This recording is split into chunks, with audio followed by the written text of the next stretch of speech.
The bisection search method, a guided tour of derivative-based optimization, by Prof.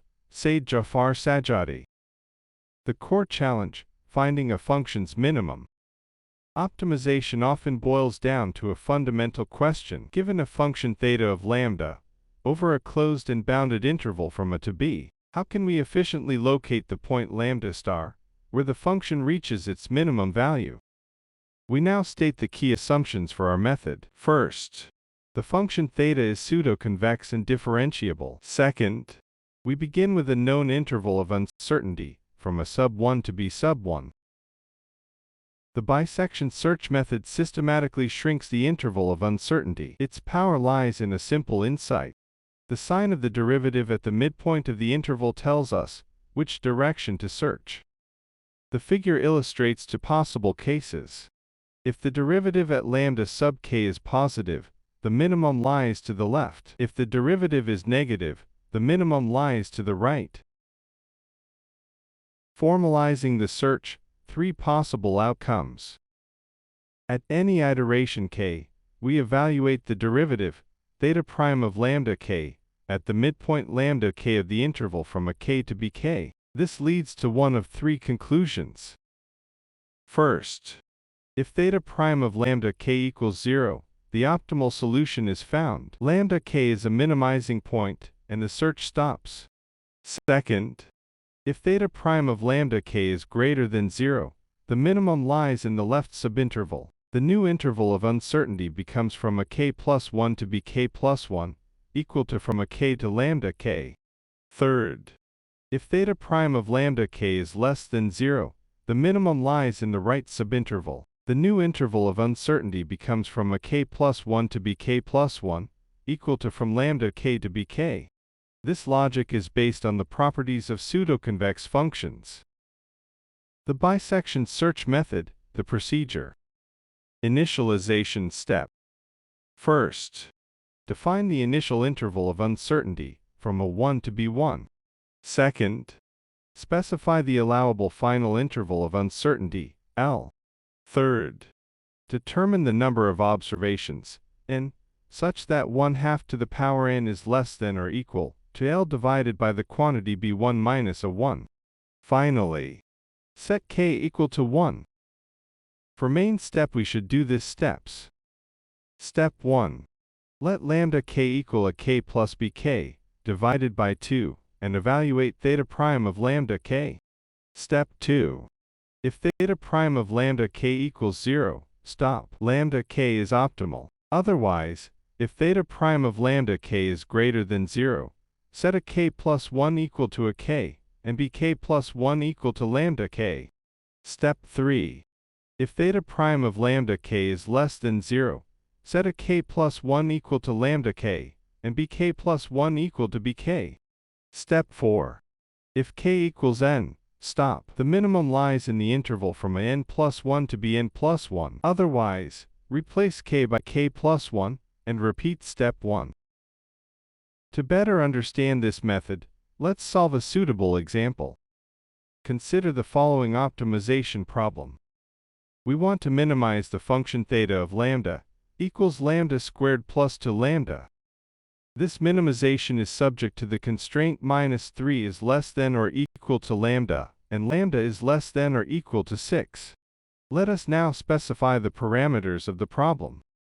The initial interval of uncertainty, from a 1 to b1, is equal to -3 to 6.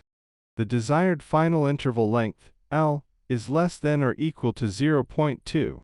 The derivative of the objective function is given by theta prime of lambda, equals to lambda plus 2. Next, we compute the number of observations required. We need to find an integer n such that 1/2 to the power n is less than or equal to L divided by b sub 1 minus a sub 1.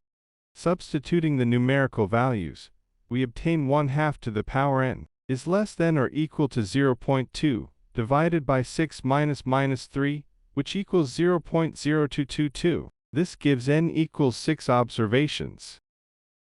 The current interval of uncertainty, from a 1 to b1, is equal to -3 to 6. Step 1. Calculate the midpoint. Lambda 1 is equal to a 1 plus b1 divided by 2. Substituting the values gives lambda 1 equals 1.5. Step 2. Evaluate the derivative. Theta prime of lambda 1 equals 2 times 1.5 plus 2, which gives 5.0. Step 3. Make the decision. Since theta prime of 1.5 is greater than 0, the slope is positive. Therefore, the minimum must lie to the left of lambda 1.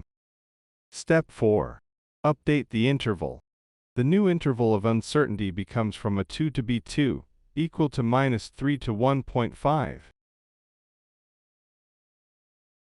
In the second iteration, we evaluate the derivative at the new midpoint. Since the derivative at the midpoint becomes positive, the slope remains positive. Therefore, the minimum still lies to the left of the midpoint, and the interval is updated by discarding the right half. In the third iteration, the derivative at the midpoint becomes negative. This indicates that the slope is now negative. As a result, the minimum lies to the right of the midpoint, and the interval is updated by discarding the left half. Continuing this process for the required 6 iterations produces the results shown in the table. At each step, the interval from a k to bk shrinks systematically, guided by the sign of the derivative at the midpoint. After 6 observations, the final interval of uncertainty is from -1.0313 to -0.8907. A reasonable estimate of the minimizer is the midpoint of this interval, which is approximately -0.961. At each iteration, the length of the interval of uncertainty is cut in half. After n iterations, the length of the interval is equal to 1/2 to the power n times b1 minus a1. This formula gives the exact length of the uncertainty interval after n observations. The convergence rate is therefore exponential in the number of iterations. In our example, n equals 6. The initial interval length is 6 minus 3, which equals 9. So the final interval length is 1 divided by 64 times 9, which equals 0.1406. This value satisfies our stopping criterion, since 0.1406 is less than or equal to 0.2. The key takeaway is this. The bisection search method converges to a minimum with any desired level of accuracy. Moreover, the exact number of iterations required can be calculated in advance. The bisection search method can be understood as a simple game of higher or lower. We begin with a range of possibilities, from A to B. At every step, we always guess the middle of the interval. The derivative acts as a referee. It tells us whether the minimum lies to the left or to the right of our guess. If the derivative is positive, the answer is lower. If the derivative is negative, the answer is higher. With every single guess, the derivative allows us to throw away half of the remaining possibilities.